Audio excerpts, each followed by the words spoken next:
साथियों, जो आज का विषय ये है कि क्या मायावती जी चुनाव जीतने के बाद किसी से गठबंधन करेंगी या फिर अकेले ही सरकार बना सकती हैं। ये बड़ा सवाल है क्योंकि गांव में हमें ये देखने को मिलता है कि लोग कहते हैं कि बीजेपी के अलावा मायावती जी यदि चुनाव जीत भी जाती हैं तो किसी से उन्हें गठबंधन करना पड़ेगा। लेकिन अब जानना हमें ये है कि क्या मायावती जी यूपी में ही चुनाव लड़ रही हैं या फिर भारत के किसी और कोने से भी। अगर लड़ रही हैं किसी और कोने में तो कहां कहां चुनाव लड़ रही हैं। लेकिन एक मजे की बात और बताते हैं, बहन जी अंडमान निकोबार से भी चुनाव लड़ रही हैं, जहां पर किसी क्षेत्रीय पार्टी का पहुंचना असंभव है। जो क्षेत्रीय पार्टी बीजेपी की जो है बी टीम होने का इल्जाम लगाती हैं, जैसे कि समाजवादी पार्टी, तो इन पार्टियों का अंडमान निकोबार में कोई अस्तित्व नहीं है। ऐसे कई राज्य हैं जहां पर जो यहाँ की यूपी की क्षेत्रीय पार्टी है वो वहां तक नहीं पहुंच सकती है, सोच भी नहीं सकती वहां के बारे में। वहां बहन जी चुनाव लड़ रही हैं। तो मैं आज 5 राज्यों की तुलना आपके सामने करूंगा, गणना आपके सामने रखूंगा कि बहन जी 5 राज्यों में मजबूती के साथ चुनाव लड़ रही हैं और उन 5 राज्यों में कहां कहां शेड्यूल कास्ट को लड़ने की आरक्षित सीटें मिली हुई है। तो आज इस वीडियो में वो तमाम खबर हम बताएंगे आपको जो बहुजन समाज के लिए, खासकर दलित समाज के लिए बहुत ज़रूरी है, बसपा वालों के लिए बहुत ज़रूरी खबर है। आज की चलिए वीडियो शुरू करते हैं और तमाम खबरों पर नज़र डालते हैं जो बाखूबी आपको समझना चाहिए कि चुनाव कहां कहां से बहन जी और कितनी सीटों से लड़ रही हैं। चलिए आज की वीडियो शुरू करते हैं।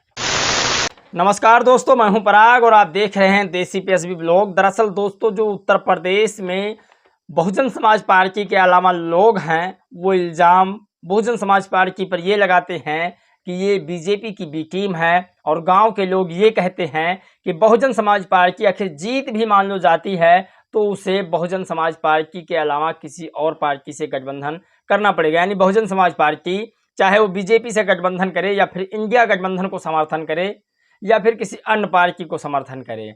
तो मैं आपके जानकारी के लिए यह बात बता दूं कि यदि बहुजन समाज पार्टी चुनाव जीतती है तो सिर्फ उत्तर प्रदेश में ही नहीं चुनाव लड़ रही है, वो भारत के कई राज्यों में चुनाव लड़ रही है जहां उसे किसी पार्टी से समर्थन लेने की जरूरत बिल्कुल भी नहीं है। बहन जी देश की तीसरी सबसे बड़ी पार्टी है जो दलित, पिछड़े, आदिवासी, वंचितों के लिए सहारा है एक।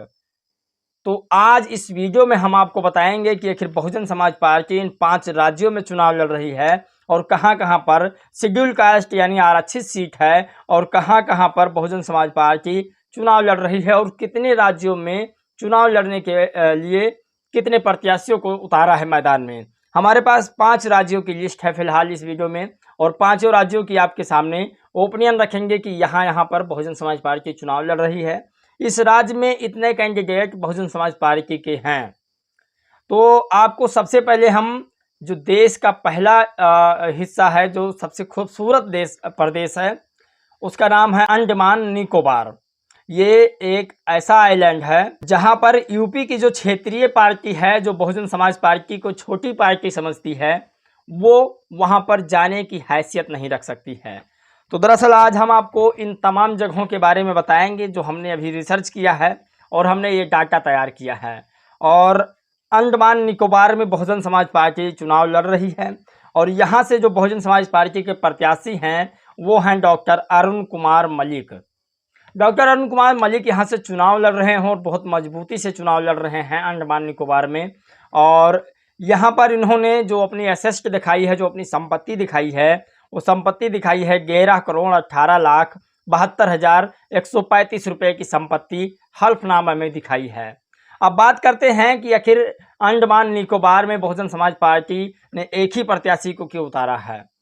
तो अंडमान निकोबार में बहुजन समाज पार्टी ही चुनाव लड़ रही है, 1-2 पार्टी और है, बीजेपी भी चुनाव लड़ रही है, लेकिन यहाँ पर बहुजन समाज पार्टी अकेले ही सब पर भारी है।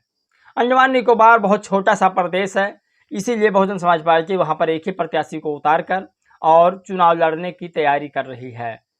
फिलहाल यहाँ पर अरुण कुमार मलिक जो हैं वो सब पर भारी दिखते नजर आ रहे हैं।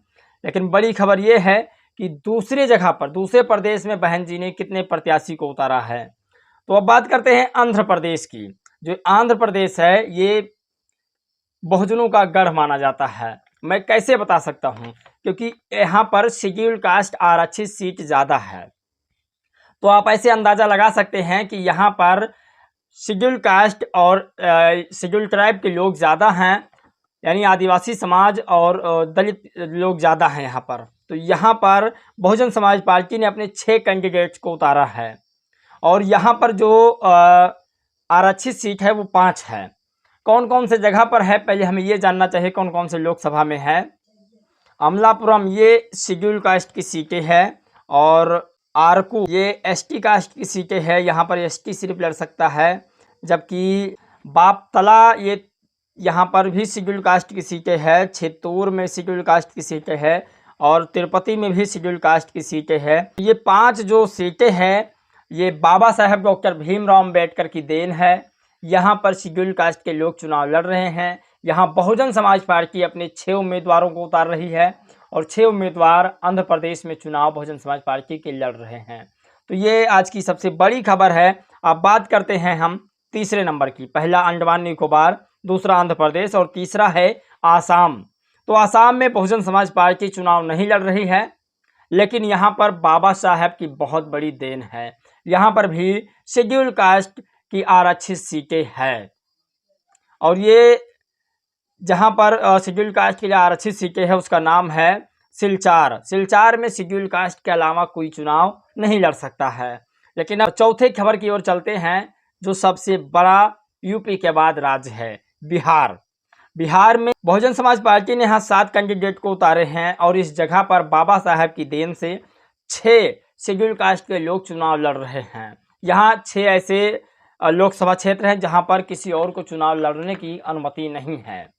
अगर बात करें, पहली तो गोपालगंज और गया, हाजीपुर, जमुई, समस्तीपुर और सासाराम, ये 6 ऐसे लोकसभा सीट हैं जहां पर बहुजन समाज पार्टी और तमाम पार्टी एससी कास्ट के अलावा किसी और प्रत्याशी को चुनाव में नहीं उतार सकती है। बाबा साहब ने कहा धन बल का प्रयोग आप कर सकते हैं, लेकिन जहां मैं एससी एसटी के लिए जो सीट निर्धारित कर रहा हूं वहां पर आप चुनाव कतई नहीं लड़ सकते हैं। तो ये बड़ी बात है। और हम आखिरी राज्य की बात करते हैं, जो 5वां है चंडीगढ़। चंडीगढ़ में मिशनरी बहन डॉक्टर रितु सिंह चुनाव लड़ रही हैं बहुजन समाज पार्टी से। तो आपको ये 5 राज्यों की मैंने गणना बताई। 5 राज्यों में बहुजन समाज पार्टी चुनाव मजबूती से लड़ रही है और इन 5 राज्यों में एक राज्य आसाम है जहां पर बहुजन समाज पार्टी चुनाव नहीं लड़ रही है। माफ़ कीजिएगा, 4 राज्य में बहुजन समाज पार्टी चुनाव लड़ रही है। और चारों राज्यों की बात की जाए तो एक आसाम में 6, आंध्र प्रदेश 7 हो गए और उसके बाद में अगर बात की जाए बिहार में तो 7, यहाँ पर 14 हो गए और उसके बाद में बात की जाए चंडीगढ़ में तो 1, तो 14, 1, 15 कैंडिडेट यही हो जाते हैं। बाकी अभी तमाम राज्य पड़ी हुई है। यूपी में बहन जी 80 के 80 सीटों पर चुनाव लड़ रही हैं, जिसमें 17 सीटें शेड्यूल कास्ट के लिए है। तो आप ऐसे ही अनुमान लगा सकते हैं कि लगभग 15 सीटें यहाँ पर हो गई और 17 वहाँ पर हो गई, तो लगभग 32 सीटें यही बन जाती हैं। अगर सिर्फ शेड्यूल कास्ट के लोग मेहनत करते बहुजन समाज पार्टी के लिए तो लगभग 70-80 सीट तो बहन जी की ऐसे ही निकल जाएगी। पूरे देश में बहुत मजबूत पार्टी बहन जी की बनती हुई नजर आएगी। तो आप लोगों को क्या लगता है कि शेड्यूल कास्ट के लोग बहुजन समाज पार्टी की मदद करेंगे इन जगहों पर या नहीं? अपनी राय जरूर दीजिएगा। बाबा साहब के बारे में 2 शब्द जरूर लिखिएगा, क्योंकि बाबा साहब ने बहुजन समाज के लिए बहुत कुछ किया है। बहुजन समाज के लिए भगवान हैं। अगर कोई कहे भगवान नहीं है तो शायद ये गलत होगा। इस वीडियो में दोस्तों बस इतना ही। मिलेंगे एक और खबर, एक नए राजनीतिक मुद्दे, सामाजिक मुद्दों के साथ। 5 राज्यों की और आगे तुलना करेंगे और बताएंगे गणना करके कि बहन जी ने कहाँ कहाँ चुनाव लड़ने का आह्वान किया है। ये मैं रिजल्ट आने से पहले बता दूंगा सभी सीटों के बारे में। तो इस वीडियो में बस इतना ही। जय भीम, नमो बुद्धाय।